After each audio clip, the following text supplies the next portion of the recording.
Sa mga nagpaplano pa lang ng biyahe pa uwi sa kanilang probinsya ngayong magpapasko, humabol na po dahil fully booked na ang ilang biyahe sa mga bus terminal.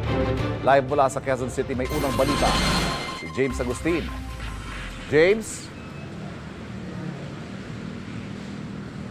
Bang, good morning. Ngayon pa lamang may mga kababayan na tayo na bumabiyahe pa uwi sa kanilang mga probinsya para maiwasan daw yung siksikan sa mga bus terminal. Lalo't ilang araw na lamang ay Pasko na. Fully booked na nga po yung maraming biyahe na pabikol ng mga air-conditioned buses. Pero may masasakyan naman yung mga kababayan natin ng mga ordinary buses.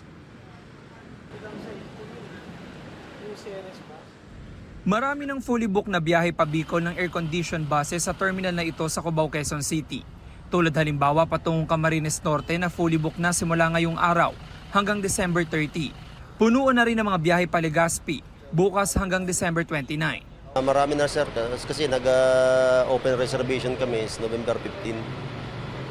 Kaya marami na pong mga nagpa-reserve.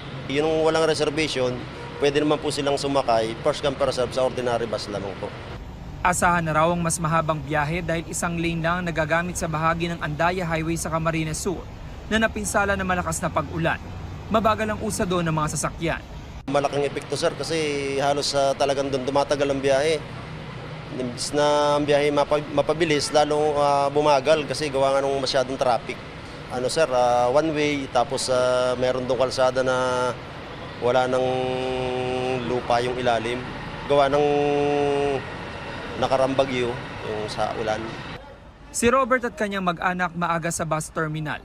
Ngayon lang daw sila ulit magdiriwang ng Pasko sa Naga. Iniiwasan lang din naman po maraming tao kasi nagpapahabol po kami ngayong Pasko. Kasi magsama-sama po kami doon, laro na po sa Pasko po. Excited daw kayo sa Pasko? Opo. Si Aling Eden naman kadarating lang sa bus terminal mula Camarines Norte. Sinulit ang isang linggo niyang bakasyon. Nauna na raw sila nagdiwang ng Pasko ng kanyang mga anak dahil may trabaho pa siya rito sa Metro Manila. Siksikan po sa biyahe ay masyado pong maraming pasahero.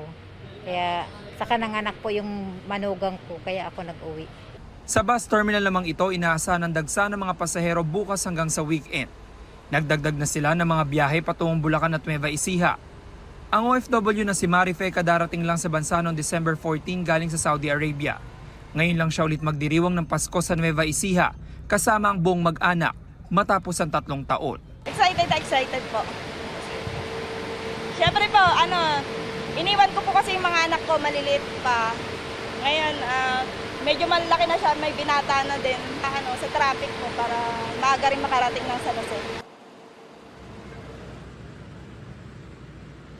Samantala, Ivan, sa pag-iikot natin sa mga bus terminal dito sa Cubao ngayong umaga, hindi pa naman marami yung mga pasero pero inaasahan nila yung dagsa. Simula bukas ng hapon, tuloy-tuloy na raw yan sa weekend hanggang bisperas ng Pasko. Yan ang unang balita mula rito sa Quezon City. Ako po si James Agustin para sa GMA Integrated News.